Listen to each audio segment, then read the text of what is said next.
Have you ever seen a city that breathes with the light? Welcome to Petra, a place carved from stone and steeped in time. The colors here aren't just colors. They're the city's heartbeat, changing with every hour of the day. Imagine standing here at dawn. The first rays of sun kiss the sandstone, and the entire city blushes in shades of rose and gold. It's a soft, gentle awakening. Every crack and crevice seems to hold a story, waiting for the light to reveal it. As the morning progresses, the light intensifies. The soft rose deepens into a vibrant pink, and the gold sharpens. The shadows start to recede, unveiling the intricate details of the facades. You can almost feel the energy of the ancient Nabataeans, the master builders who chiseled this marvel out of the living rock. This isn't just looking at history, it's watching it come alive, moment by moment. Then comes noon. The sun is directly overhead, and Petra is set ablaze. The city doesn't just reflect the light, it burns with an intense, fiery orange. The heat radiates from the stones, and the air shimmers. It's a powerful, almost overwhelming sight. The vibrant colors seem to shout the city's resilience, its defiance against the centuries. At this moment, Petra feels less like ruins and more like a kingdom at the peak of its power. Basking in the desert sun, every shade tells a story.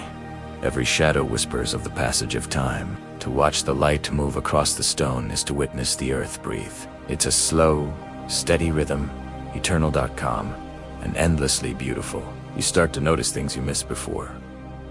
The way a carving catches the light, the subtle shifts in hue on a single rock face. It's a meditative experience, connecting you to the very pulse of this ancient place. As the afternoon sun begins its descent, the light softens once more. The harsh oranges mellow into warm, golden hues. The shadows lengthen, stretching like long fingers across the valley floor. It's a time of tranquility, a gentle winding down. The air cools slightly, and a sense of peace settles over the city. It's the perfect time to explore the less traveled paths, to find a quiet spot and simply watch as Petra prepares for the evening. And then dusk arrives. This is when the true magic begins. The sky turns to shades of violet and deep crimson, painting the sandstone with colors that seem almost unreal. The fiery orange of midday gives way to a deep, mysterious purple. The city seems to sigh, settling into the quiet of the coming night. It's a fleeting, breathtaking moment, a final, spectacular flourish before the sun disappears completely. When the sun finally slips below the desert hills, a profound stillness falls over Petra. The crowds of the day fade away, and the city returns to itself. The air grows cool, carrying the scent of ancient dust and distant campfires. This is when a different kind of light appears. This is Petra by night.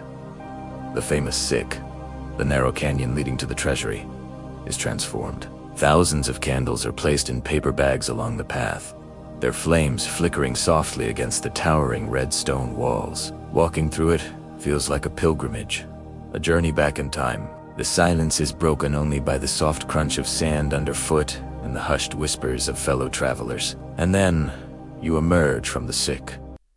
The sight that greets you is unforgettable. The Treasury Al-Khazna stands before you, not in shadow, but glowing in the amber light of hundreds, maybe thousands, of candles. It's no longer a static monument. It's a living heart, beating once more in the vast desert dark. The air smells faintly of sand and sweet jasmine. You sit on a mat on the ground as a local Bedouin plays a haunting melody on a traditional flute. The music echoes off the cliffs, weaving through the candlelight. You look up, and the sky above the canyon is an ocean of silver, with no city lights to interfere. The stars emerge one by one, blazing with an intensity you've rarely seen. This is Petra, as the Nabataeans knew it, silent, sacred. A place where the night is not an end, but a new beginning. Of course, a city this old is bound to have its legends. They cling to Petra like vines to these ancient walls. The most famous story is about the treasury itself. They say it once held the hidden treasure of an Egyptian king, sealed by powerful magic and guarded by vengeful spirits. Look up at the urn. On top, see the bullet marks. They're from people who tried to shoot it open, hoping to release the gold within. Another tale tells of a great queen who wandered the desert searching for her lost love. When she found he had been turned to stone, her grief was so immense that she built this magnificent city to honor his memory, carving his likeness into the very cliffs. The Bedouins, the true children of this desert, have their own stories. They say that on certain nights, if you listen closely, you can still hear soft chanting in the canyons. They believe it's the songs of the ancient Nabataean carried on the wind, a timeless echo of the people who created this place. Are these stories true? Who can say? But whether they are truth or myth, these legends give Petra its soul. Every story is a heartbeat, and every whispered tale keeps the spirit of this incredible city alive. They remind us that Petra is more than just stone and sand. It's a place of magic, of memory, and of enduring human spirit. In the heart of the Jordanian desert lies a city carved not from dreams, but from stone. A city hidden for centuries, forgotten by time and lost beneath the whispers of sand. This is Petra, the rose-red city, a place where history breathes through the cliffs, where silence carries the memory of kings, caravans, and civilizations long vanished into the dunes. Tonight, let us walk together through the canyons of time, where stone becomes story, and echoes tell of a people who turned mountains into temples, and desert into life. Long before Petra, this desert was a sea of silence. Winds carved the sandstone cliffs into waves of red and gold, and rain, rare but powerful, cut paths that would one day become sacred roads. Nomads passed through, shepherds, traders, wanderers who followed the stars and the scent of rain. They knew this land as both beautiful and cruel, a place where water meant life, and the mountains meant safety. From these early people would come the Nabataeans, a tribe of desert dwellers with vision beyond their time. They saw what others could not, that these canyons could protect, that these stones could speak. Imagine for a moment the vast, open expanse. The sun beats down on an endless landscape of sand and rock. For most, this was a place to traverse, not to settle. But the Nabataeans were masters of this environment. They learned its secrets, mapping every hidden spring, every shaded alcove. They were traders, controlling the ancient incense routes that connected Arabia to the Mediterranean. Spices, like frankincense and myrrh, more valuable than gold, flowed through their hands. This wealth, born from the desert's harshness, would soon fund a breathtaking vision. A city, not built upon the land, but carved directly into its heart. They chose a location protected by nature itself, a valley hidden deep within a labyrinth of sandstone mountains. To enter, one must pass through the Sick, a narrow gorge winding for over a kilometer. This natural corridor, sometimes only a few meters wide, served as a dramatic and defensible gateway. The walls of the Sick tower above, casting long, cool shadows and silencing the outside world. As you walk its path, the sound of your own footsteps echoes against the rock, a rhythm of anticipation. The Nabataeans didn't just use this path, they adorned it. They carved channels into the walls to carry life-giving water into their hidden capital, a feat of engineering that defied the desert. These water channels were Petra's lifeline. The Nabataeans were pioneers of hydrology. They built a complex system of dams, cisterns, and conduits to capture and store every drop of precious rainwater. This mastery over water transformed the arid valley into a lush oasis. Gardens bloomed, fountains flowed, and a population of thousands thrived where survival seemed impossible. Their ingenuity not only sustained life, but also created immense wealth. They could offer water and safety to the exhausted caravans traversing the desert, making Petra an essential stop on the trade routes.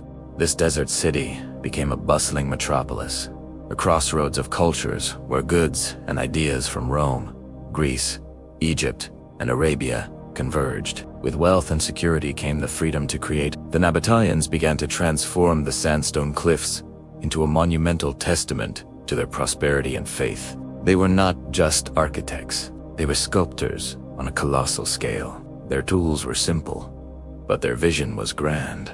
Using chisels and hammers, they chipped away at the rock, revealing tombs, temples, and homes that blended seamlessly with the natural landscape. The stone itself, with its swirling bands of red, pink, orange, and yellow, gave their creations a living, breathing quality. Each facade was a work of art, reflecting a unique fusion of local traditions and Hellenistic influences from the West. This was not just building, it was an act of communion with the land. And then, after walking through the winding darkness of the Sick, the canyon opens. The first glimpse is breathtaking, a moment frozen in time. Framed perfectly by the narrow opening is Kazna, the treasury. Its magnificent facade, nearly 40 meters high, is a masterpiece of intricate carving, with columns, friezes, and statues that seem to glow with an inner light. It was not a treasury, but likely a mausoleum for a Nabataean king. Its purpose was to inspire OD, to declare the power and sophistication of the people who created it. The treasury is Petra's most iconic symbol, a promise of the wonders that lie deeper within the lost city. It's here that our journey truly begins, stepping out of the shadows of the Sick and into the sunlit heart of Petra. Beyond the treasury, the valley widens into a vast archaeological wonderland. A street of facades reveals rows of monumental tombs carved into the cliffside, each a home for the eternal rest of the city's elite. Further on, a massive theater, capable of seating thousands, was carved directly out of the mountain. Imagine the acoustics, with voices and music echoing off the stone walls under a canopy of stars. Daily life unfolded in the city center, a colonnaded street that was once lined with shops, temples, and public buildings. Here, merchants haggled, children played, and priests performed sacred rites. You can almost hear the echoes of 1,000 different languages, the clatter of pottery, and the vibrant hum of a city alive with commerce and culture. At the heart of Petra's spiritual life was the Khazar al-Bint, one of the few freestanding structures in the city. This grand temple was dedicated to the main Nabataean deities, Dushara and Alucid. It was the focal point of religious processions that would wind their way through the city. But to truly understand the scale of Petra's sacred landscape, one must look up. High above the city floor, reached by climbing hundreds of hand-carved steps, is the monastery, even larger and more imposing than the treasury. Its remote location suggests it was a place for spiritual pilgrimage. The climb is a journey in itself, a meditative ascent that prepares the visitor for the awe-inspiring view from the top. From this high place, the whole world seems to unfold below a panorama of rugged mountains and endless desert. Here, in the profound silence, you can feel the true spirit of Petra. For centuries, Petra thrived, but as trade routes shifted and the Roman Empire's influence grew, the city's fortunes began to wane. Rome annexed the Nabataean kingdom in 106 AD, and while Petra continued to flourish for a time, its central importance faded. A devastating earthquake in 363 AD destroyed much of the city and crippled its vital water management system. Slowly, its inhabitants began to drift away, and the desert began its patient work of reclaiming what was its own. The winds blew sand into the abandoned streets, burying tombs and temples. For over 1,000 years, Petra was lost to the Western world, a secret kept by the local Bedouin tribes who called its caves home. It became a place of myth, a ghost city whispered about in travelers' tales. It was not until 1812 that a Swiss explorer named Johann Ludwig Burckhardt, disguised as an Arab scholar, persuaded a local guide to lead him to the rumored lost city. What he rediscovered astonished the world. The gates of time were opened once more, and Petra re-emerged from its sandy slumber. Since then, archaeologists have been carefully uncovering its secrets. Yet it is believed that over 80% of the city still lies buried beneath the sand, a vast treasure trove of history waiting to be discovered. Tonight, as we leave the stone city to its silent watch under the stars, we carry with us more than just images of magnificent architecture. We carry the story of the Nabataeans, a resourceful, artistic, and resilient people who carved a civilization from the rock. Petra is a testament to human ingenuity in the face of nature's challenges. It reminds us that even in the most unforgiving landscapes, life can flourish, and that beauty can be found in the heart of stone. The rose-red city is not lost. It is waiting, a timeless story written in rock for all who seek it. Video begins with sweeping drone shots of Petra, moving beyond the treasury to reveal the wider city carved into the cliffs. Hello everyone, and welcome back to the channel. Last time, we stood in AOB before the treasury of Petra. But that was just the beginning. Today, we're going deeper, exploring the hidden city that lies beyond the Sika-sprawling metropolis of homes, temples, and daily life, all carved from living rock. As we move past the treasury, the narrow canyon opens up, and Petra unfolds like a dream revealed. This wasn't just a collection of tombs. It was a vibrant, living city. Look over there, a magnificent Roman-style amphitheater, with seating for thousands, all hewn directly from the mountainside. Can you imagine the performances, the political speeches, the roar of the crowd echoing through these canyons? And then, there's the colonnaded street. Picture this. A grand boulevard, once lined with towering columns, bustling with energy. This was the commercial heart of Petra. Merchants from across the ancient world gathered here, their stalls overflowing with silk from China, exotic spices from India, and precious jewels from distant lands. The air would have been thick with the scent of frankincense and myrrh, a symphony of languages filling the space. This was a place of commerce, of connection, a true crossroads of civilization. We're surrounded by countless facades, each one unique. These aren't just empty caves. They were homes, temples, and grand tombs for the city's most prominent families. Each doorway tells a story of faith, of family, of a community that thrived against all odds. You can almost hear the echoes of laughter, of children playing, of music drifting from a courtyard as the sun began to set. As dusk would have fallen over the city, the scene must have been magical. Torches would be lit, their flames dancing across the sandstone walls, casting the entire city in a flickering, golden glow. Above, the desert sky would come alive with a blanket of brilliant stars, so clear and bright, a humbling reminder of our place in the cosmos. It's a vision of how small, yet how eternal, humanity's creations can be. But Petra's true miracle was unjust. Its breathtaking beauty, it was its survival in one of the harshest environments on Earth. We're in a desert, a land that sees almost no rainfall for most of the year. So how did a city of over 20,000 people not only survive, but flourish? The answer lies in the genius of its creators. The Nabataean, they were masters of water engineering, building one of the most advanced water collection systems in the entire ancient world. Look closely at the rock faces as we walk. You'll see hidden channels, barely visible, meticulously carved to guide every precious drop of rainwater down into vast, hidden cities. They built dams to control flash floods, turning a destructive force into a lifeline. An intricate network of pipes and carved gutters ensured that not a single drop was wasted. In this arid landscape, every drop was sacred, and every pool of water was a blessing. It was this incredible ingenuity that made the desert bloom. They cultivated gardens, built decorative fountains, and sustained farms where others saw only barren dust. The Nabataeans didn't just conquer the desert, they partnered with it, transforming it into a paradise. It's a powerful lesson in innovation and respect for nature's most vital resource. Now, for our final destination of the day, we're heading up way up.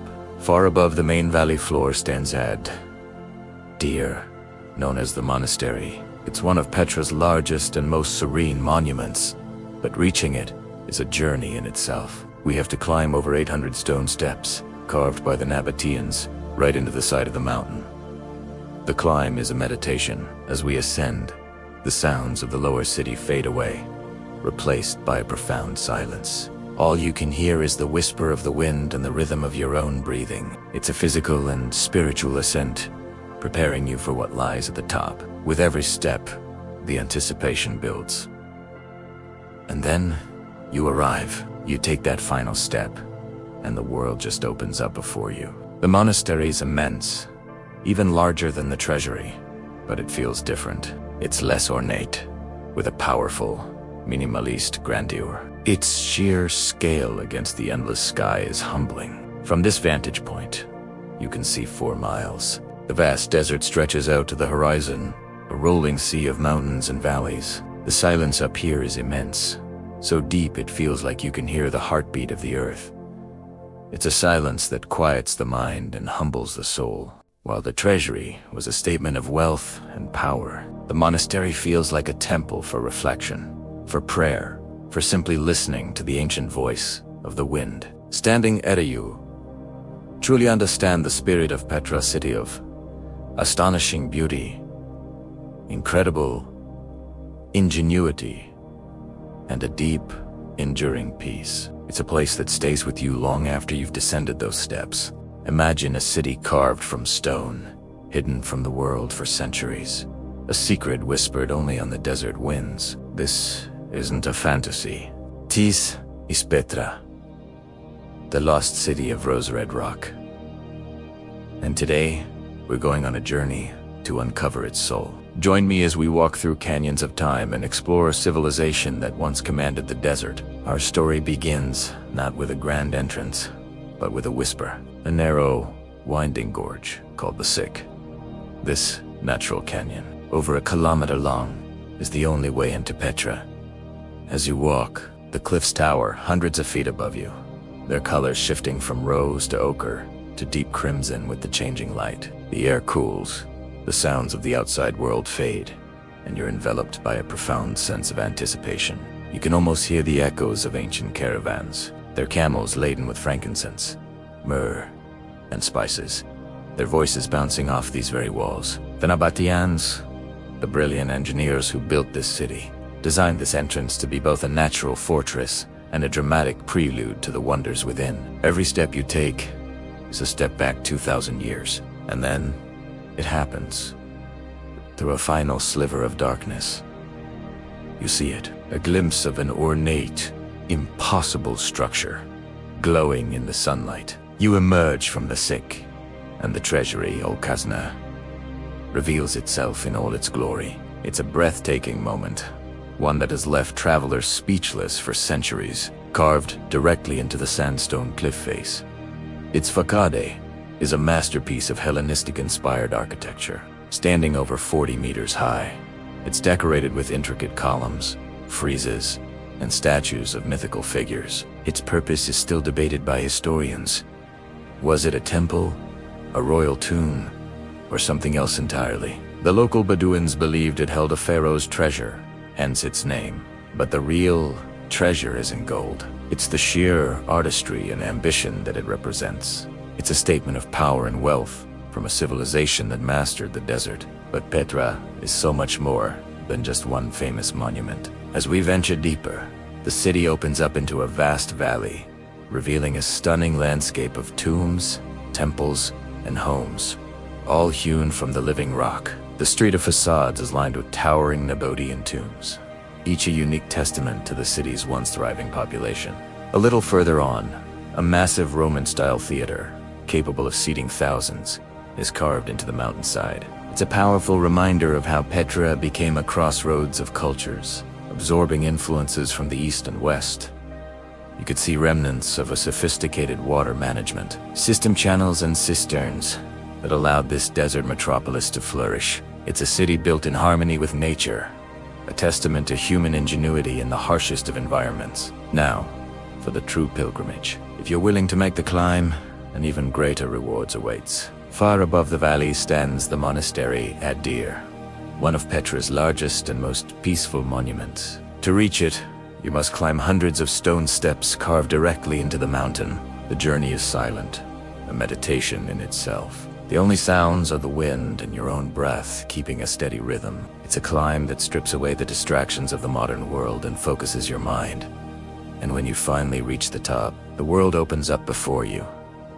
The view is simply sublime. You see the desert stretching to the horizon, a vast, empty landscape that humbles the soul. The silence up here is immense, a powerful presence that invites contemplation. The monastery itself is less ornate than the treasury, but it carries a deeper, more profound sense of calm. Its massive scale and simple, powerful design make it feel like a temple for reflection, for prayer, for listening to the ancient voice of the wind. It's a place where you feel connected to something larger than yourself, a feeling that has drawn pilgrims here for millennia. So, how did a city of such grandeur vanish from history? Time is a patient sculptor. As new maritime trade routes emerged and mighty empires rose elsewhere, Petra's strategic importance faded. The lifeblood of the city, the caravan trades slowed to a trickle. Then, devastating earthquakes struck, toppling its freestanding structures and burying its glory under layers of sand and rubble. By the 7th century, Petra was all but forgotten by the outside world. Its location a closely guarded secret known only to the local Bedouin tribes who continued to live among its ruins. For over 1,000 years, the rose-red city slept beneath the desert sun. Silent, waiting. Its rediscovery reads like a Hollywood adventure. In 1812, a Swiss explorer and scholar named Johann Ludwig Burckhardt heard whispers of a magnificent lost city hidden deep in the Arabian desert. A fluent Arabic speaker and an expert in Islamic culture, he disguised himself as an Arab pilgrim, claiming he wished to make a sacrifice at a nearby tomb. This clever ruse gained him the trust of a local guide. He was led through the winding sick, unsure of what he would find. And then, as he emerged from the canyon and saw the treasury-esque magnificence facade glowing in the afternoon sun, he knew he had found what the rest of the world had forgotten. Petra, once more, breathed. Burckhardt's discovery ignited the imagination of the West, and soon, artists, poets, and adventurers began to make the perilous journey to witness its wonders for themselves. Today, Petra is a UNESCO World Heritage Site, and its secrets are open for all to see. But even with thousands of visitors walking its ancient streets, it hasn't lost its magic. There's a feeling here, a sense of timelessness, that stays with you long after you leave. It's in the way the light plays on the rose-red stone, in the quiet grandeur of the monastery, and in the sheer, unbelievable scale of it all. Petra isn't just a collection of ruins. It's a story of human ambition, of art carved from nature, and of the enduring power of history to hide and reveal itself. It's a reminder that even the greatest cities can fall, but their beauty can endure, waiting patiently in the silence of the desert. Far above the valley, a different kind of magic awaits. This is the monastery, known as Adir. To reach it, you don't just walk, you ascend. Hundreds of stone steps, carved by ancient hands, wind their way up the mountain. It's a pilgrimage. The journey itself is a meditation. The crowds thin out, the noise of the world below fades, and all you can hear is the whisper of the wind and the rhythm of your own breath. It's a climb that prepares you for what's to come. And then, you arrive. You step onto the plateau, and the world just opens up. Before you, the monastery stands, immense and peaceful, bathed in the golden light of the desert sun. It's one of Petra's largest monuments, but its grandeur isn't just in its size. It's in its profound stillness. The view from up here is breathtaking, a panorama of desert valleys and mountains stretching to the horizon. It's a silence so vast, so complete, it humbles the soul. Unlike the intricate treasury, the monastery feels more primal, more connected to the earth it was carved from. Its beauty is simpler, more stoic. This was a place for reflection, for prayer, for listening to the voice of the wind as it sweeps across the mountains. Standing here, you can almost feel the centuries of quiet contemplation that have soaked into these stones. It's a temple not just to ancient gods, but to the enduring spirit of the desert itself. But even the greatest cities can fade. Time is a patient sculptor, and as the world changed, Petra's fortunes shifted. New trade routes bypassed the desert stronghold. Powerful empires rose and fell elsewhere. The lifeblood of the city, the caravans and the commerce, dwindled to a trickle and then stopped altogether. Petra's once mighty heart began to beat slower and slower. Then, nature reclaimed what it had given.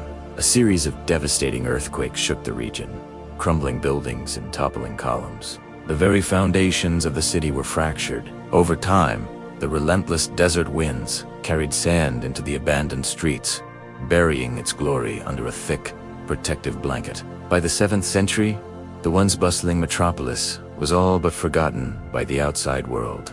It became a ghost city, a legend whispered only among the local Bedouin tribes who knew its secrets and roamed its silent canyons. For over 1,000 years, Petra slept beneath the desert sun, silent, waiting. For centuries, it was a city of myth, a rumor on the lips of desert travelers. But in 1812, one man's curiosity would change everything. His name was Johann Ludwig Burckhardt, a Swiss explorer with an unquenchable thirst for discovery. He was a master of disguise, fluent in Arabic, and deeply knowledgeable about local customs. Posing as an Arab scholar on a pilgrimage to sacrifice a goat at a nearby shrine, he hired a local guide to lead him through the forbidding mountains. He had heard whispers, fragments of stories about a lost city hidden in the canyons. He convinced his guide that his sacred duty was to perform his sacrifice at the ancient ruins. The guide, though reluctant, led him down the path that no Westerner had trod for centuries. Imagine Burckhardt's anticipation as he journeyed deeper into the narrow, winding gorge. The sick, the towering sandstone walls would have closed in around him, the path growing darker, the silence more profound. He would have seen the carved water channels, the small votive niches clues that he was on the right path. And then, the moment of revelation. As he emerged from the darkness of the sick, a sliver of light appeared. It grew wider, and through the gap, he saw it, a sliver of an impossibly ornate, rose-red fucade, glowing in the sunlight. The treasury. El Khazna.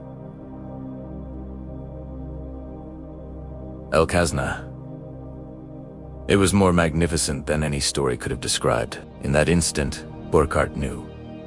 He had found it. He had found the lost city of Petra.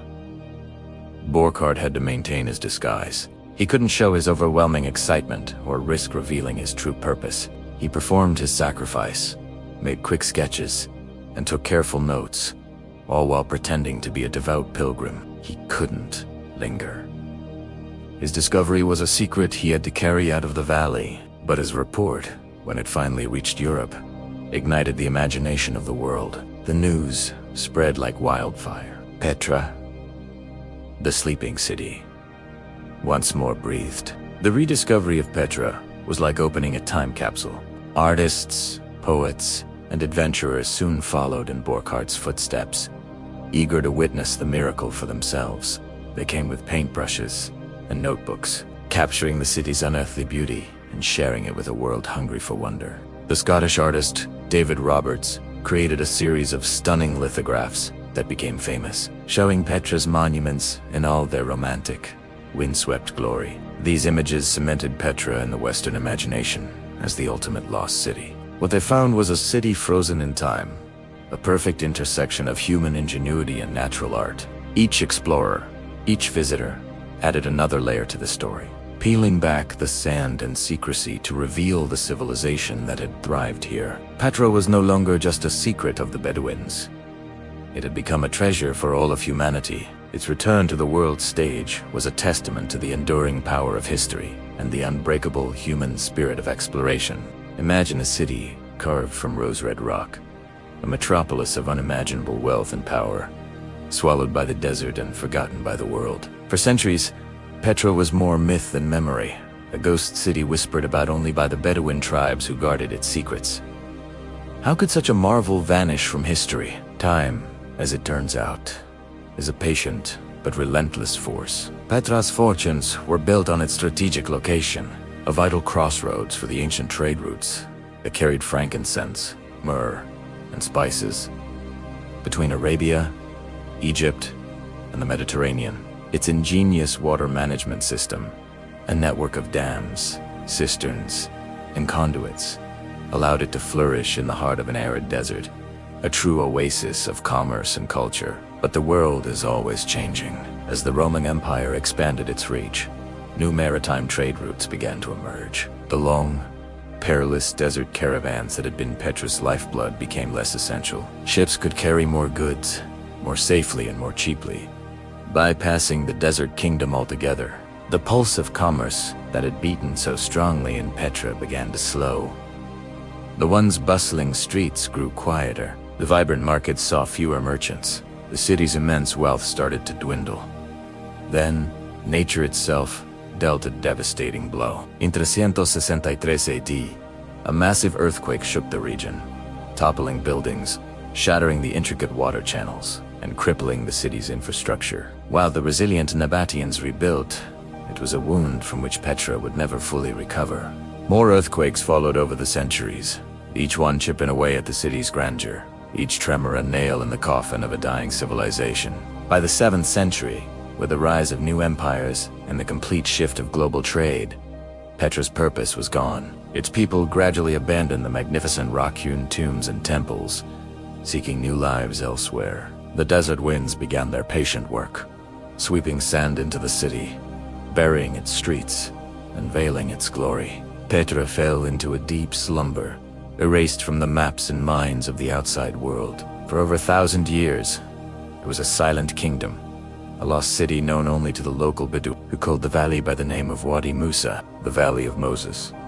It was a place of legend, its secrets held tight by the shifting sands and the silent, watchful mountains. While the main city below tells a story of commerce and daily life, there's another part of Petra that speaks to its spiritual heart. High above the valley floor, away from the hustle and bustle, stands a monument of breathtaking scale and serene beauty. The monastery, known locally as Deer. Reaching it is a pilgrimage in itself. You must leave the main colonnaded street behind and begin an ascent. A path of over 800 steps, carved directly into the mountain by Nabataean hands thousands of years ago, wins its way upward. The climb is a journey of transition. The sounds of the valley below fade away, replaced by the rhythm of your own breathing and the whisper of the wind as it funnels through the sandstone canyons. Each step takes you further from the world of men and closer to the domain of the sky. The path is not just a staircase, it's an experience. You'll pass by smaller tombs and sacred niches carved into the rock, hints of the spiritual importance of this route. The landscape changes, the views become more expansive, and a sense of anticipation builds with every turn. You are literally climbing towards the heavens. And then, as you round a final corner, it appears. The monastery. It's a sight that stops you in your tracks. Carved from a massive cliff face, its facade is wider and taller than a modern 8-story building. It dwarfs even the famous treasury in sheer scale. But where the treasury is ornate and detailed, Deer is powerful in its majestic simplicity. Its design is classical, with powerful columns and a massive urn at its peak. But its size and location give it an aura of profound, almost overwhelming tranquility. This wasn't a monastery in the Christian sense we know today. Scholars believe it was a Nabataean temple, perhaps dedicated to their deified king, Obodazai, and later used by Christian monks, which is how it got its modern name. Standing before it, you can feel its purpose. This was a place for reflection, for sacred rituals, for connecting with the divine. It was designed to humble the visitor, to make one feel small in the face of divinity and the vastness of the desert. From the plateau in front of Deer, the world opens up before you. You can see 4 miles across the rugged mountains and the vast expanse of Wadi Araba. The silence up here is different. It's not an absence of sound. It's a presence. It's a deep, ancient quiet that humbles the soul and invites introspection. It's easy to understand why this place was chosen for worship. It feels like the top of the world, a sacred space suspended between earth and sky.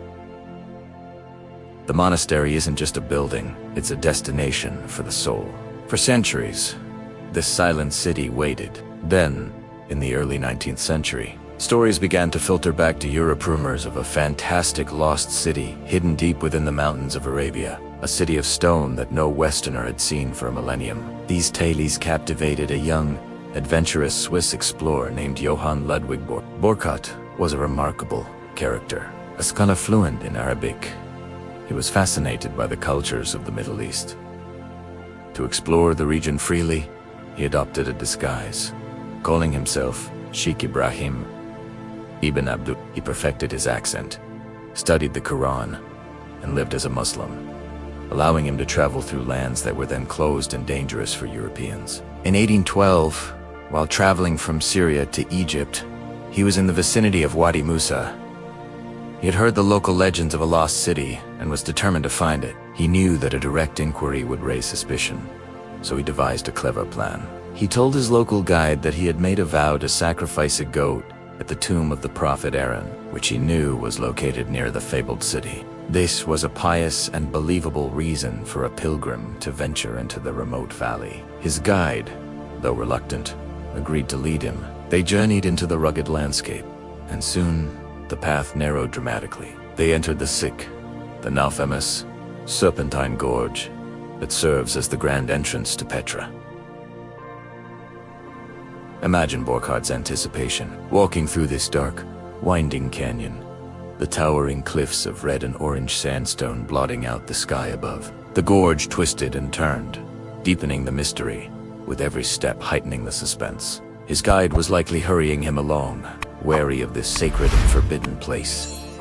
And then, it happened. Through a final sliver of darkness at the end of the sick, a sliver of light appeared. As he stepped out of the canyon's cool shadow and into the bright sunlight, he was met with a vision that must have seemed like a hallucination. There, carved into the cliff face before him, was a magnificent, rose-red facade, intricately detailed and glowing in the sun.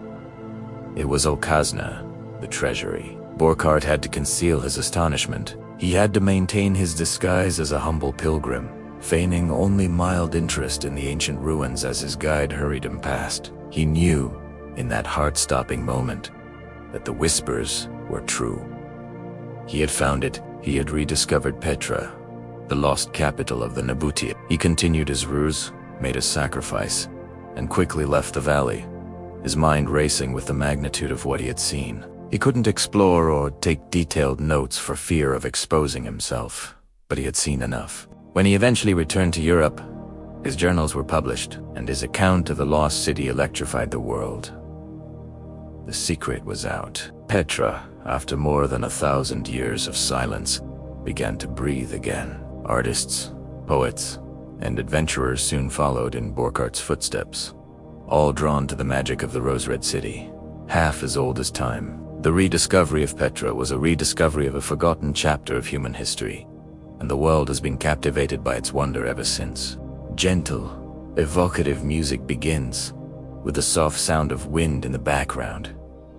Have you ever wondered if there's a place on Earth where stone holds the memory of time, where history whispers on the wind? Join me as we journey to a lost city carved from the very heart of the desert, the legendary Rose-Red City of Petra. Our story begins in the heart of modern-day Jordan, surrounded by rugged mountains and vast, silent deserts. But hidden within these canyons lies a marvel of the ancient world. Long before the Romans, a resourceful Arab tribe known as the Nabataeans discovered a secret here. They saw more than just rock. They saw a sanctuary, a fortress, and a crossroads. The Nabataeans were masters of their environment. They weren't just traders. They were ingenious engineers. In this arid land, they harnessed the most precious resource of all, water. They carved intricate channels, dams, and cisterns directly into the sandstone, capturing every drop of the rare desert rain. This lifeblood transformed the dry valley into a lush, bustling oasis, a vital hub on the incense trade routes that connected Arabia, Egypt, and the Mediterranean. Caravans, laden with frankincense, myrrh, and exotic spices, would rest and replenish here, turning Petra into a wealthy and powerful metropolis. To enter Petra is to walk through time itself. You begin by descending into the sick, a narrow, winding gorge that snakes for over a kilometer through towering cliffs. The walls, streaked with veins of red, orange, and purple, rise hundreds of feet above you, almost touching the sky. As you walk, the outside world fades away. The only sounds are the echo of your footsteps and the sigh of the wind. The sick is not just an entrance. It is a sacred passage, designed to build anticipation, to humble the visitor before revealing the city's greatest treasures. It's a natural defense and a dramatic overture, preparing you for the magic that lies ahead. And then, it happens. Through a final sliver of darkness, you catch your first glimpse. Bathed in sunlight, a magnificent facade emerges from the rock. This is Okazna, the treasury, intricately carved with gods, goddesses, and mythical creatures. Its Hellenistic design is a testament to Petra's connection with the wider world. Legend once claimed that an Egyptian pharaoh hid his treasure in the urn at the very top, which is how it got its name. But archaeologists believe it was more likely the grand mausoleum of a Nabataean king. Standing before it, he can't help but feel a sense of awe. It's not just a building. It's a statement of power, artistry, and devotion, frozen in stone for 2,000 years. But the treasury is only the beginning. As you emerge from the sick, the valley opens up to reveal a sprawling city. The street of facades is lined with tombs, each one a unique monument to the city's influential families. You'll find a massive theater carved directly into the mountainside, capable of seating thousands of spectators. Imagine the plays and public gatherings that once took place here, their voices echoing off the same cliffs. Temples, public baths, and colonnaded streets all tell the story of a vibrant, cosmopolitan society that thrived in this impossible location. Every carving, every structure, is a page from a history book written in sandstone. For those willing to make the journey, an even greater reward awaits. Far above the main city lies the monastery.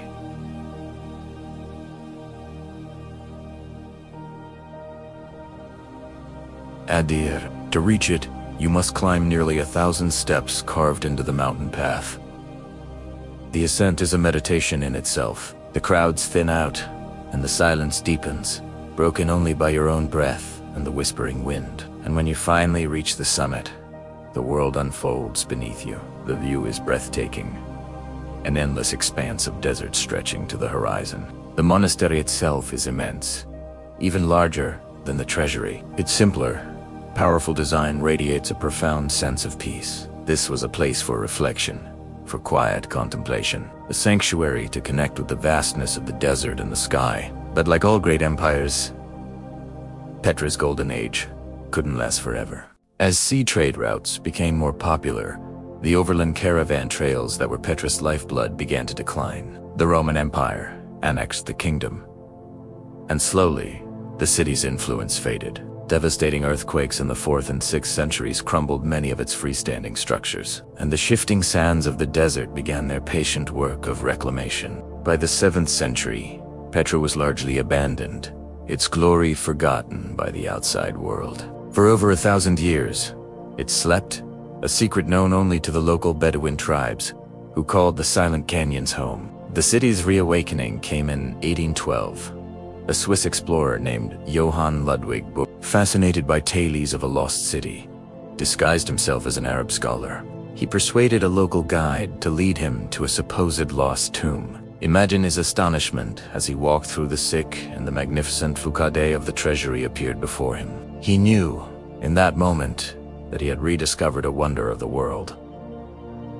Petra, the sleeping city, began to breathe once more. Today, Petra is no longer lost, but it retains its profound silence. Visitors from every corner of the globe now walk its ancient streets, touching the sun-warmed stone and feeling the echoes of a civilization long past. As the sun begins to set, it casts a magical glow upon the cliffs, igniting the sandstone in brilliant shades of crimson and gold, reminding us why it is called the Rose-Red City. In the quiet of the desert night, under a canopy of stars, Petra shares its timeless secret that things built with purpose, with beauty, and with hope can endure far beyond the hands that created them. Petra is more than just stone and dust. It is a memory. It is a spirit. It is eternity itself, carved into the enduring heart of the earth.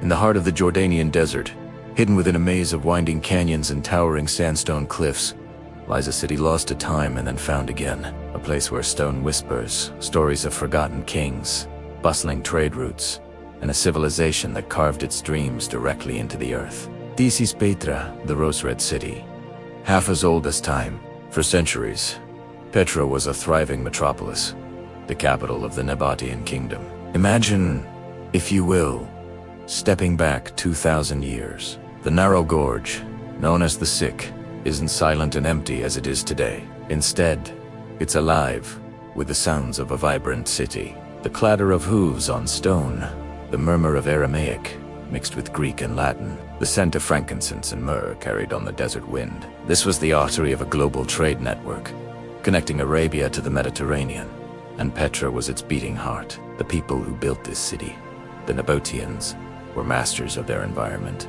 They were not just traders, They were brilliant engineers. In a land defined by its aridity, they harnessed the most precious resource of all: water. They carved intricate systems of dams, cisterns, and channels directly into the rock, capturing every drop of the infrequent rains. This ingenuity didn't just allow them to survive, it allowed them to flourish, to create gardens and fountains in the middle of the desert, turning their capital into a stunning oasis that amazed all who visited. And what visitors they had. Caravans laden with spices from India, silks from China, and incense from southern Arabia passed through these canyons. Petra was a crossroads of cultures, a melting pot of ideas, art, and beliefs. The Nabataeans absorbed these influences, blending them into something uniquely their own. You can see it in their architecture. The iconic treasury. Al-Khazna, with its Hellenistic facade, looks like it was plucked from a Greek city.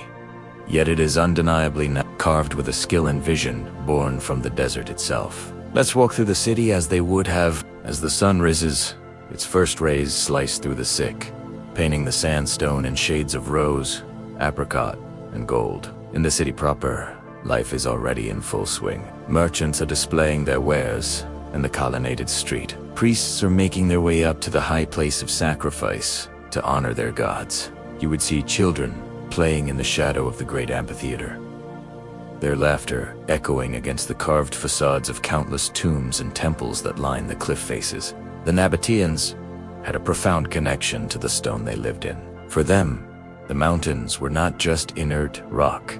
They were sacred, living entities, home to their gods and the spirits of their ancestors. Their chief deity was Deshara, the lord of the mountain, often represented not as a human figure, but as a simple block of stone. To carve into the cliffside was a sacred act, a conversation with eternity. Their magnificent tombs were not just final resting places, but grand statements of wealth and status, designed as eternal homes, doorways to the afterlife. Each one, from the simplest cave to the sprawling monastery, was a testament to a belief in a life beyond this one. But like all great empires, the Nabataean kingdom began to fade. As trade routes shifted towards the sea, Petra's importance dwindled. Earthquakes rocked the city, toppling its freestanding structures and damaging its water systems. Slowly, the once bustling metropolis emptied out, its grand avenues falling silent, reclaimed by the desert sands and the wind. For centuries, Petra became a legend, a mythical lost city known only to the local Bedouin tribes who guarded its secrets. It wasn't until 1812 that a Swiss explorer, disguised as an Arab scholar, rediscovered it for the Western world, and its story began to be told once more. Today, Petra is silent again, but it is not forgotten. As we walk through its canyons, we are treading in the footsteps of merchants, soldiers, and kings. When we touch the cool sandstone, we are connecting with the hands that carved it millennia ago. The sheer skill and beauty are almost overwhelming. Standing before the treasury, revealed at the end of the sick, is a moment that stays with you forever. Hiking up to the monastery, with its breathtaking views over the Wadi Araba, you feel a sense of peace and timelessness that is hard to describe. As the sun begins its descent, Petra undergoes its final, most magical transformation of the day. The sandstone cliffs catch the fading light, glowing with an intense crimson and gold, and you understand why it's called the Rose-Red City. It feels alive, as if the spirits of the Nabataeans awaken in the twilight, their presence felt in the whisper of the wind through the tombs. It's a reminder that while empires may fall and cities may crumble, beauty and human ingenuity can endure. Petra is more than just an archaeological site.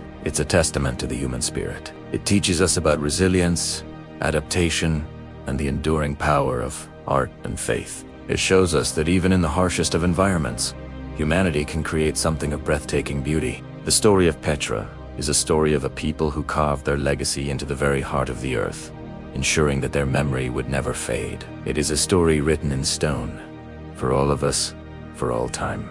Legends cling to Petra like vines to ancient walls. They say that the treasury, that iconic facade, carved from the cliff face, was once home to the hidden treasure of an Egyptian king or pharaoh's fortune, sealed by powerful magic and guarded by restless spirits. Imagine the whispers, the rumors that must have echoed through these canyons for centuries. Other tales, softer and more poignant, tell of a great queen who wandered the vast desert in a desperate search for her lost love. When she finally found him, turned to stone by some cruel fate, she built this magnificent city to honor his memory, a monument of love carved from the very heart of the earth. The Bedouins who have called this desert home for generations have their own stories. They say that on certain nights, when the moon is just right and the world is still, you can hear soft chanting carried on the wind through the canyons. It is the sound of the ancient Nabataeans, their songs and prayers echoing through time, a ghostly chorus that never truly faded. Whether these stories are rooted in truth or are simply beautiful myths, they give Petra its soul. Every legend is like a heartbeat, and every whisper, every shared story, keeps the spirit of this incredible city alive, pulsing with mystery and wonder. The desert speaks, but it does so in silence. It doesn't shout its secrets. It ums softly, a deep, resonant frequency that you feel more than you hear, vibrating up through the soles of your feet. Hearing Petra, you can truly feel at the pulse of the land. The slow, deliberate turning of ages. The wind moves through the canyons, not just as a breeze, but as a storyteller, carrying the fine, red dust of countless centuries. Think about it. Each grain of sand that swirls around you was once touched by kings, by weary pilgrims, on sacred journeys, by dreamers who stood right where you now stand, gazing up in awe. The desert does not forget. It is a vast, living archive that remembers every footstep, every whispered prayer, and every single moment of human wonder that has unfolded within its embrace. Stand in fear. You are not just a visitor. You are a part of a continuous story, connected to all who came before. When the colossal power of Rome's empire spread across the Middle East, it reached Petra.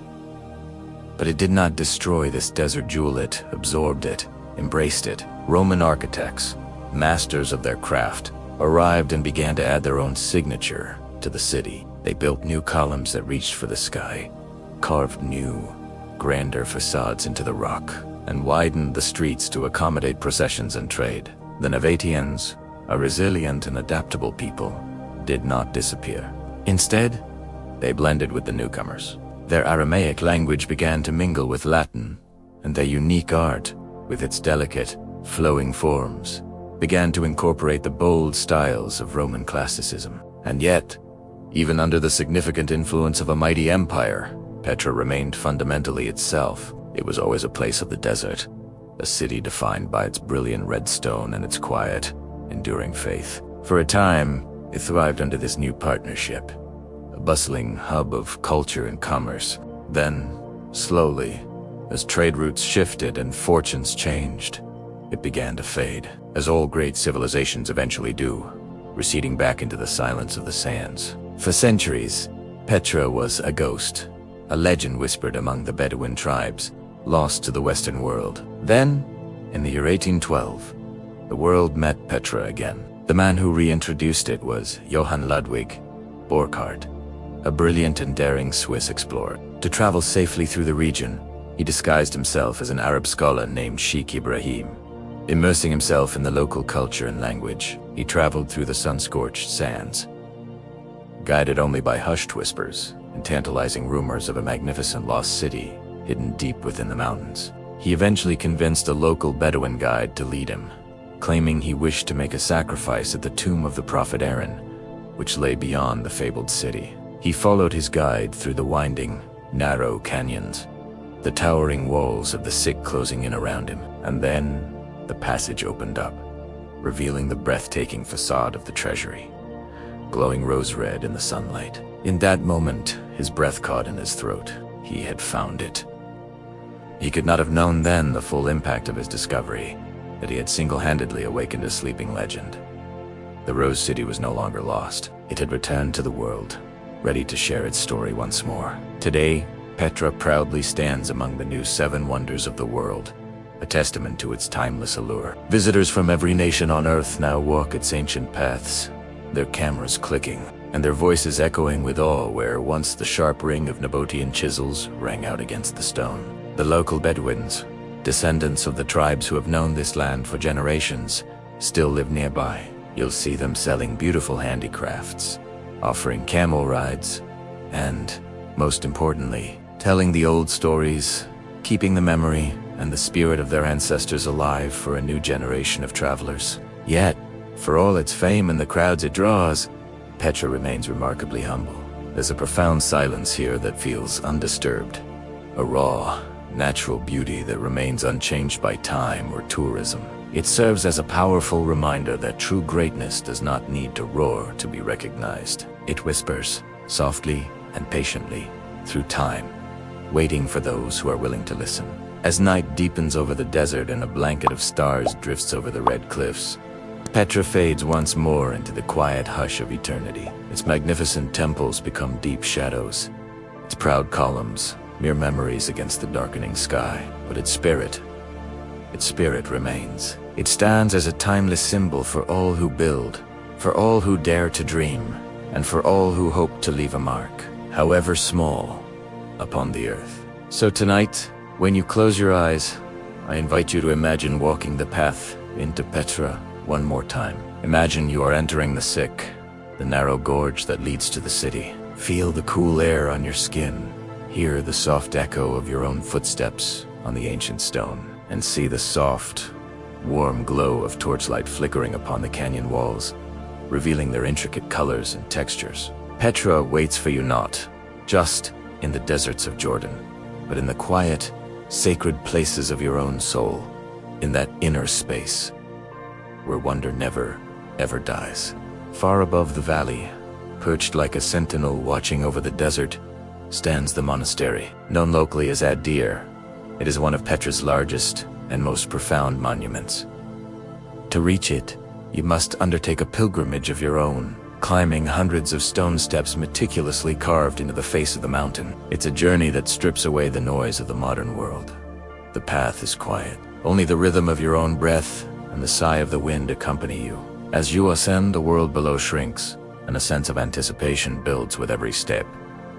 And then, you reach the top. The plateau opens up, and before you, the world itself seems to unfold. An endless expanse of desert stretches out to the horizon, a sea of sand and stone under a vast, open sky. The silence here is different. It's so immense, so complete, that it humbles the soul. It's a silence that allows you to hear your own thoughts, to feel the pulse of the earth beneath your feet. The monastery itself is less ornate, less immediately dazzling than the famous treasury, but it possesses a deeper, more resonant calm. Its grand facade, glowing in the afternoon sun, feels less like a tomb and more like a temple for reflection. You can almost feel the centuries of quiet contemplation that have soaked into its stones. It's a place to pray, to meditate, or simply to sit and listen to the ancient voice of the wind as it whispers secrets across the cliffs. It's here, in this elevated sanctuary, that you truly understand the spiritual heart of Petra.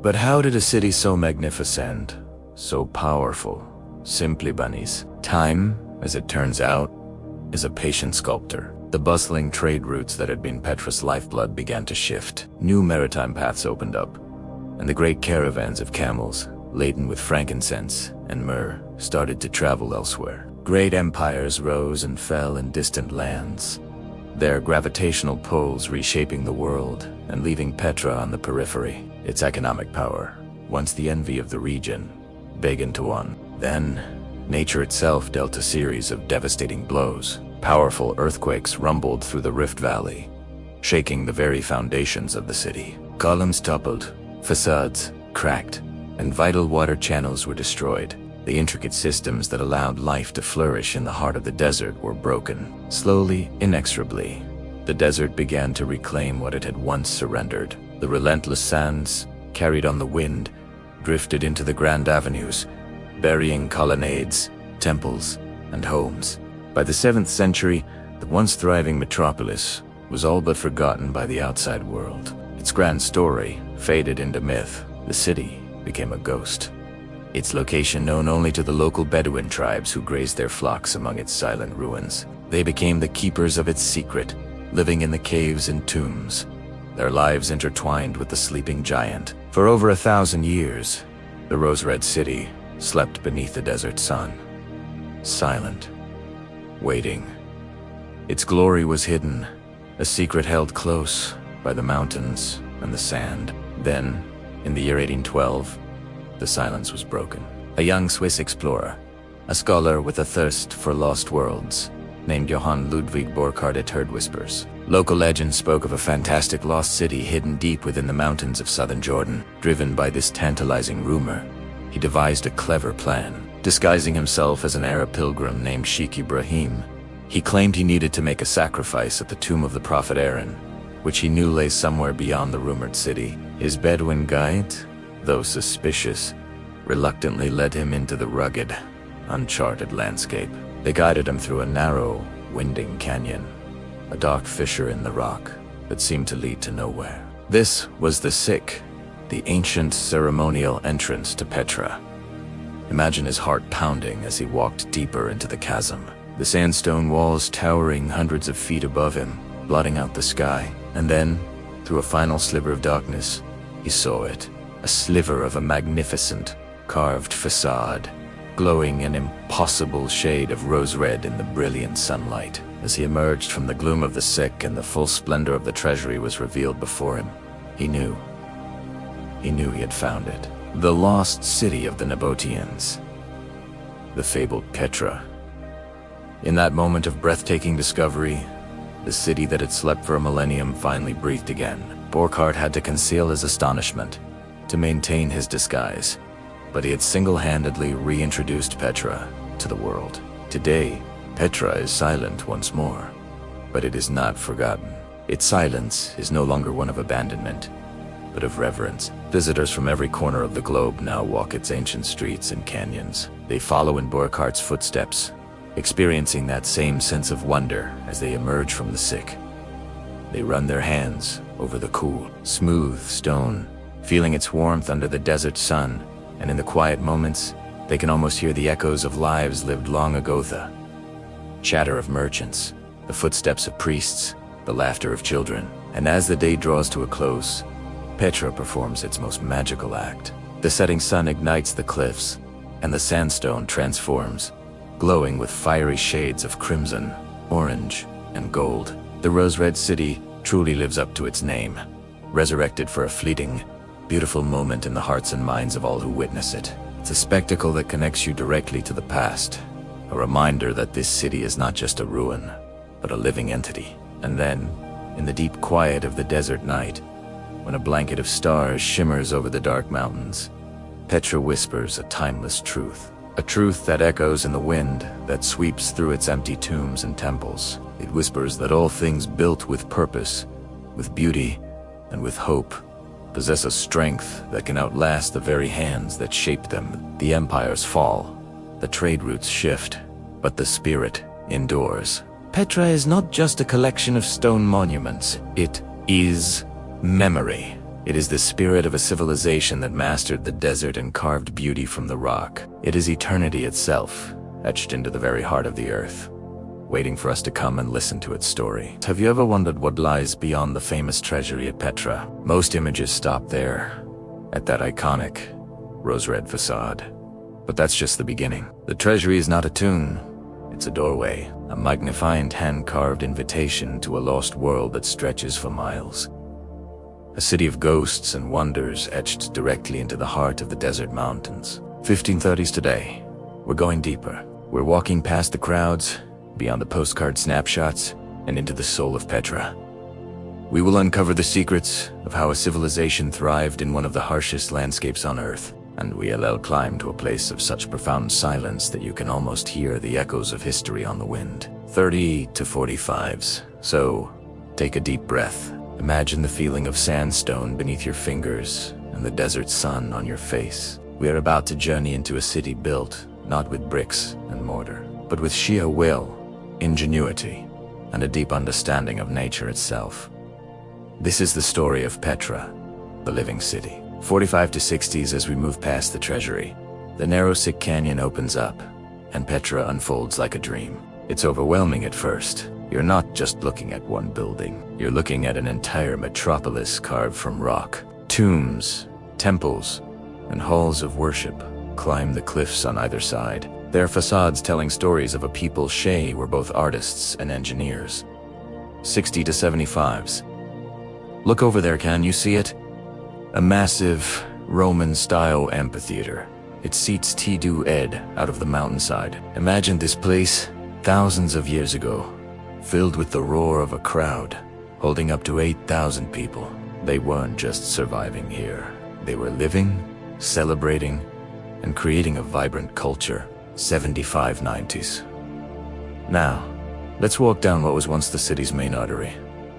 The colonnaded street. Picture this path, not as it is today, but bustling with life. Merchants from across the known world line the way, stalls overflowing with silks from China, fragrant spices from India, and precious jewels from afar. 90 to 105s, you can almost hear the haggling, the laughter, the melodies of strange instruments echoing through the mountains. This wasn't a silent, solemn necropolis. It was a thriving, cosmopolitan hub, a place of commerce, of faith, and of community, a true crossroads of the ancient world. 105 to 120s, and as dusk would have settled over the valley, the city would have transformed. Torches would be lit, casting a flickering, golden glow upon the stone walls. The firelight would dance across the intricate carvings, making them seem alive. Above, the desert sky, unpolluted and infinite, would be a brilliant tapestry of stars.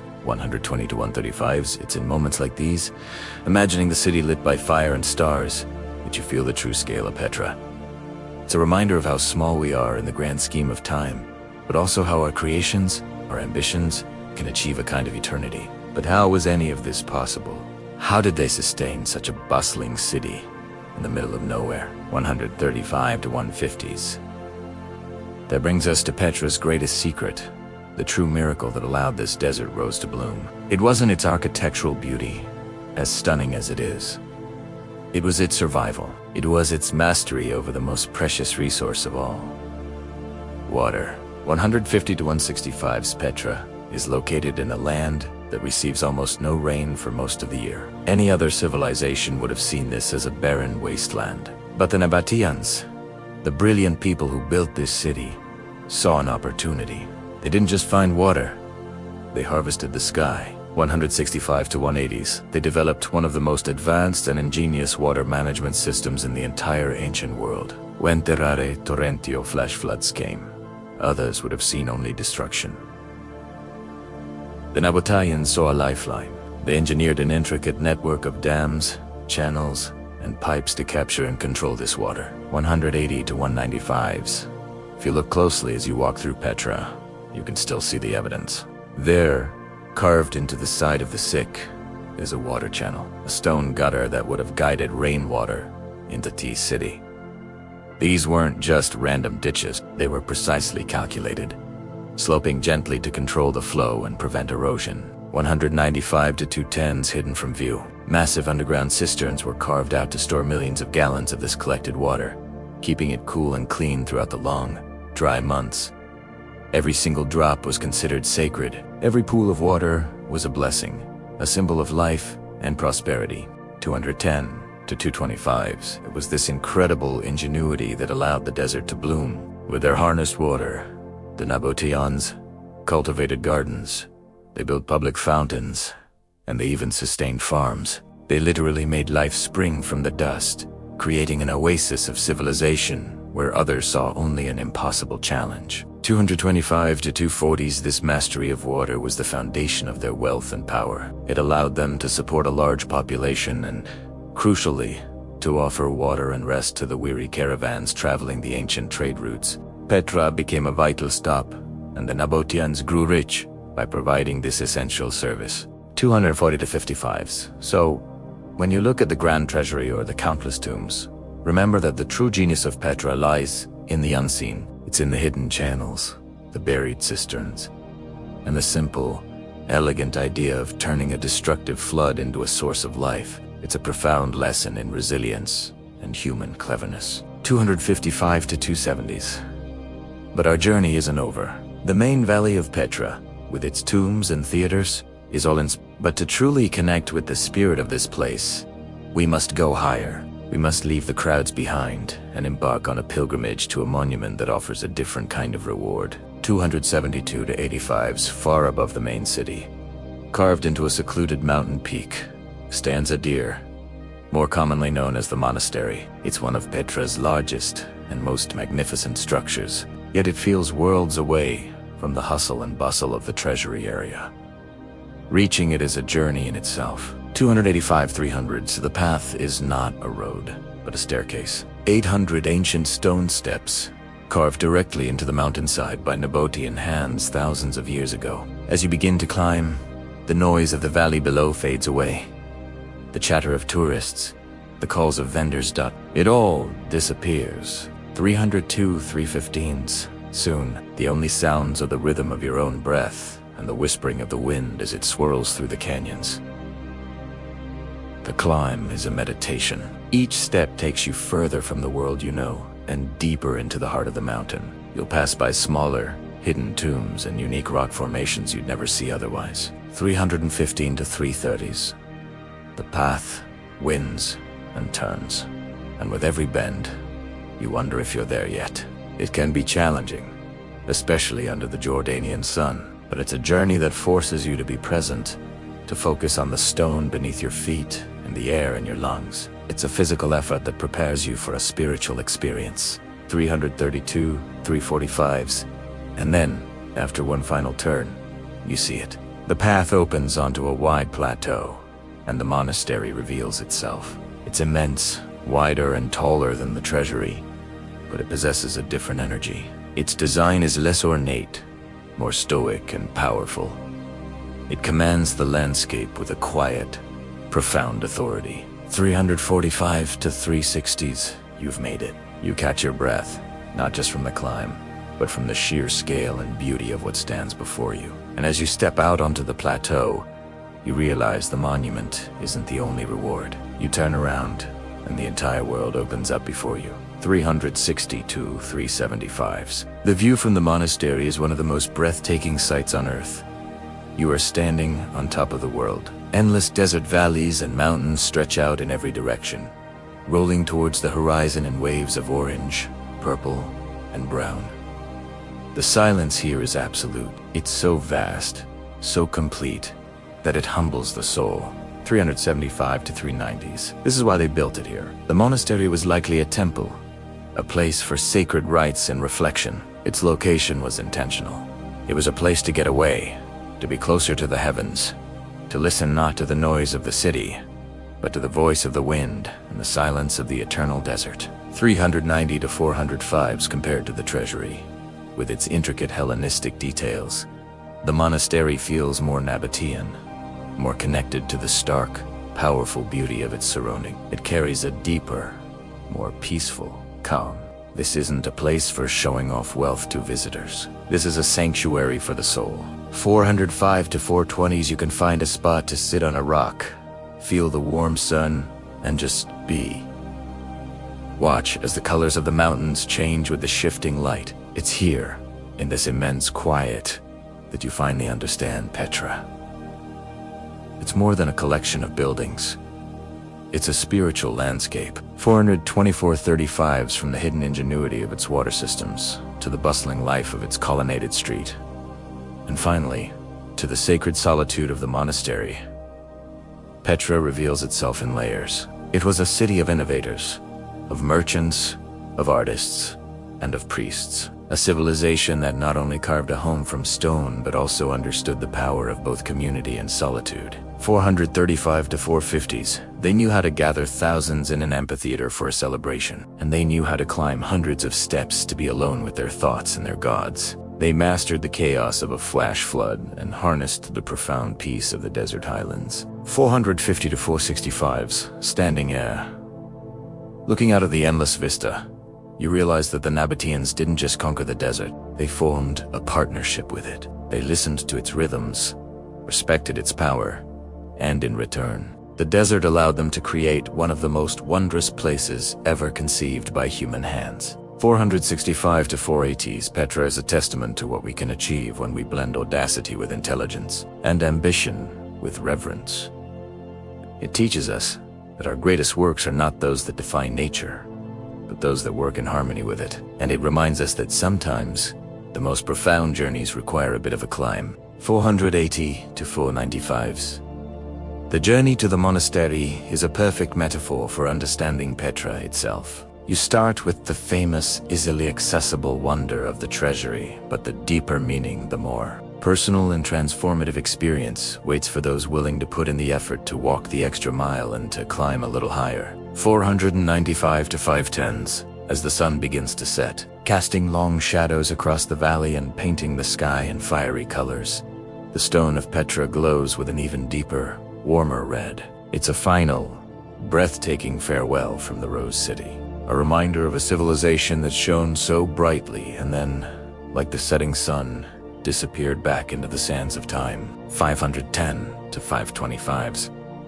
But they didn't truly disappear. Their voices, their stories, and their genius are still here, speaking to us through these magnificent stone monuments. You just have to be willing to listen. You have to be willing to walk beyond the treasury and climb towards the silence. 525 to 540s. So, if you ever get the chance to visit Petra, don't just see the treasury. Live, decidi. Walk its ancient streets. Trace the path of its water channels with your fingers. And if you can make the pilgrimage to the monastery, I promise you, the view from the top is worth every single step. 540 to 555s, it's a place that will stay with you long after you've left. A quiet echo in your soul, a humbling reminder of the enduring power of both nature and the human spirit. Petra's not just a destination, it's a journey through time, ingenuity, and wonder. 555 570s. Thank you so much for joining me on this deeper exploration of Petra. I hope it has inspired you to look beyond the famous facades and seek out the hidden stories in the world around you. There's always more to discover if you're willing to look. 572 585s.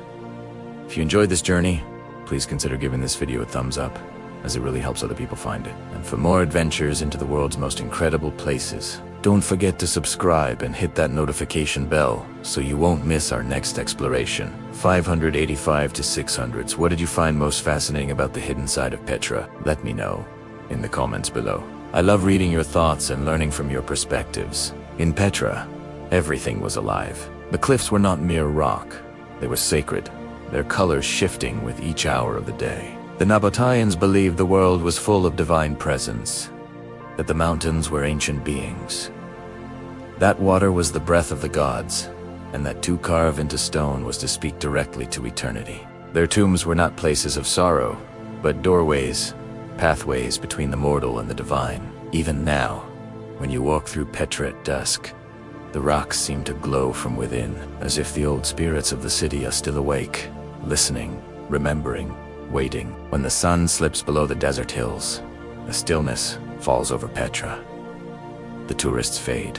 The air cools, and the ancient city becomes a world of shadow and flame. Thousands of candles line the sick, flickering softly against the red stone walls. The treasury glows in amber light, a living heart, beating once more in the dark. The air smells faintly of sand and jasmine. The stars emerge, one by one, and the sky above the cliffs becomes an ocean of silver. This is Petra.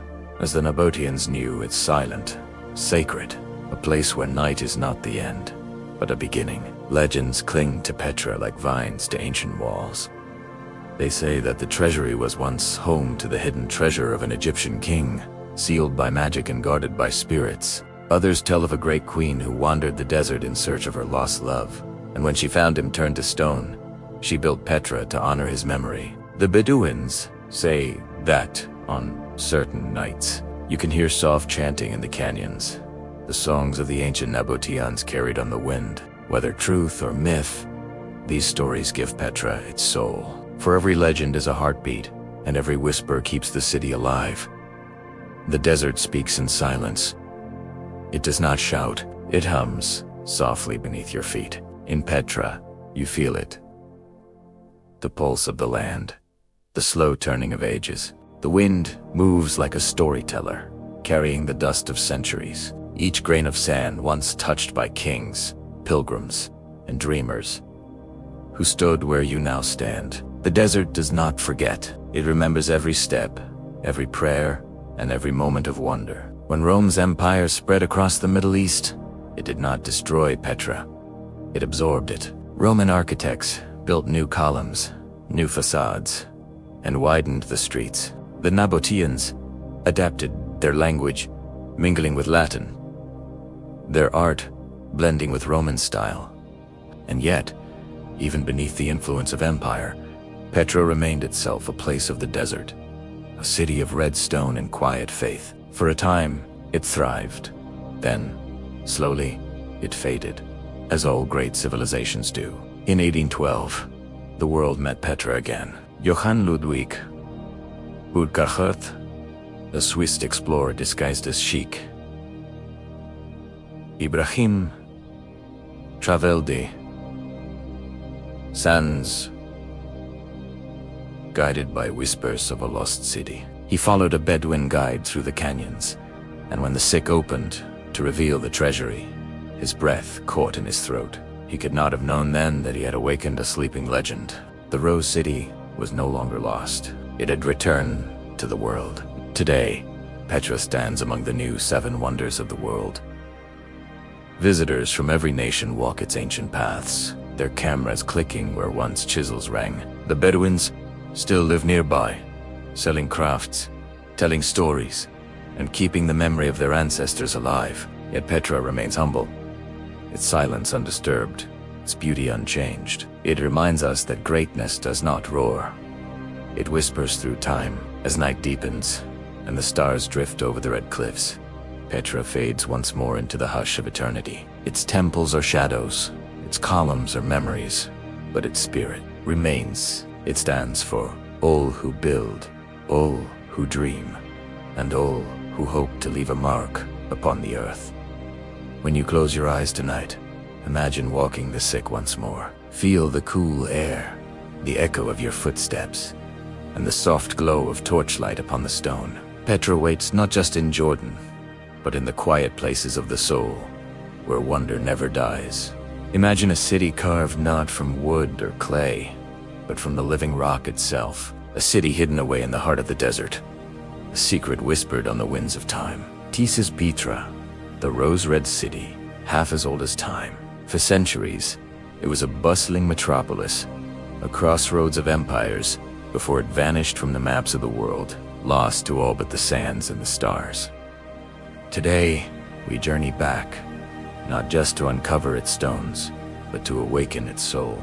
This is the story of Petra, the eternity carved into the heart of the earth.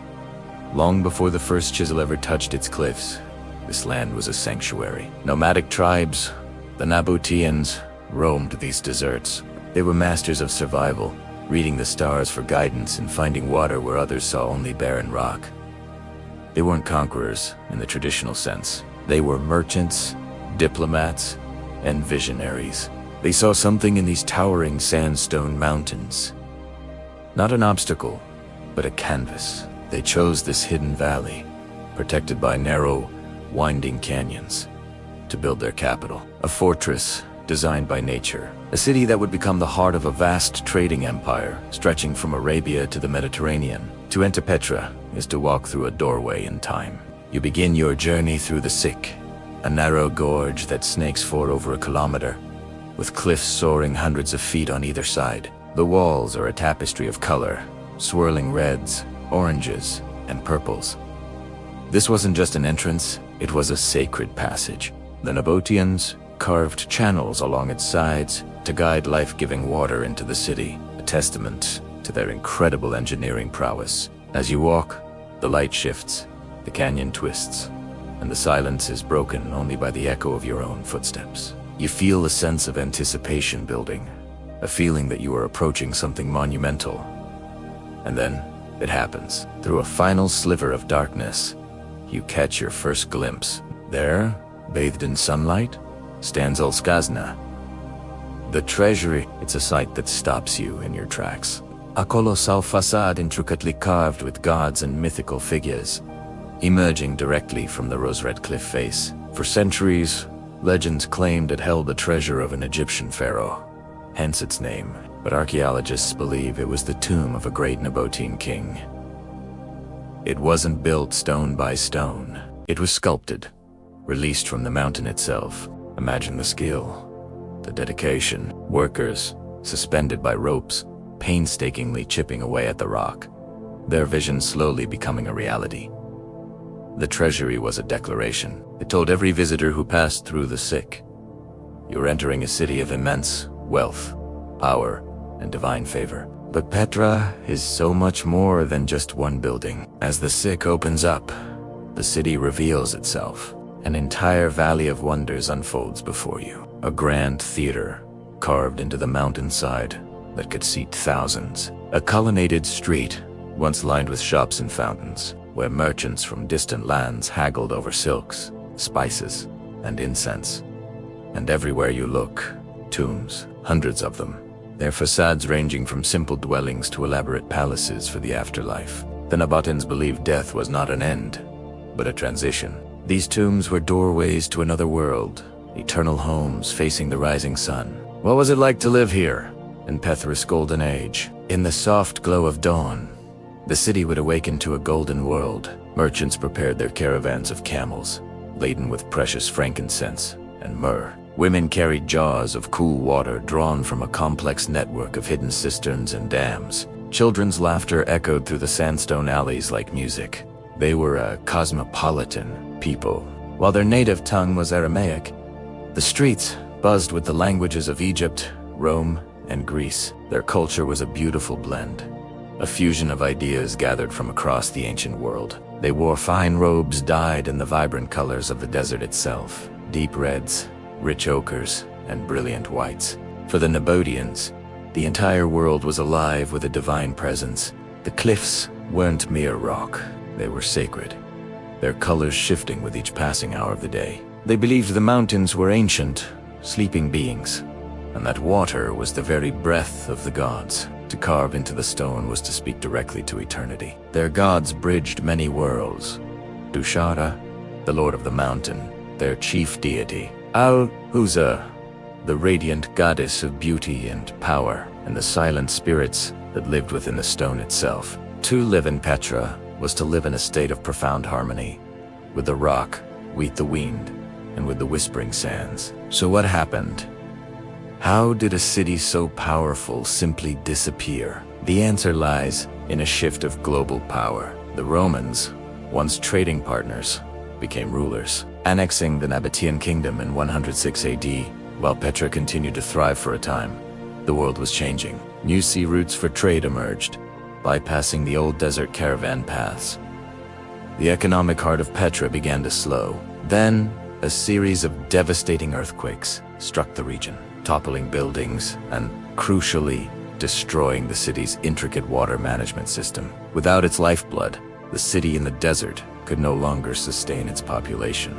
People began to leave, and slowly, quietly, the sands of the desert drifted in, covering the streets and burying the memory of the rose-red city. For over 1,000 years, Petra was a ghost town, its location a secret known only to the local Bedouin tribes who called its caves home. Then, in 1812, a young Swiss explorer named Johann Ludwig, disguised as an Arab scholar, heard tales of a fantastic lost city. Intrigued, he convinced a local guide to lead him to a supposed sacrificial site, a journey that took him through the winding sick.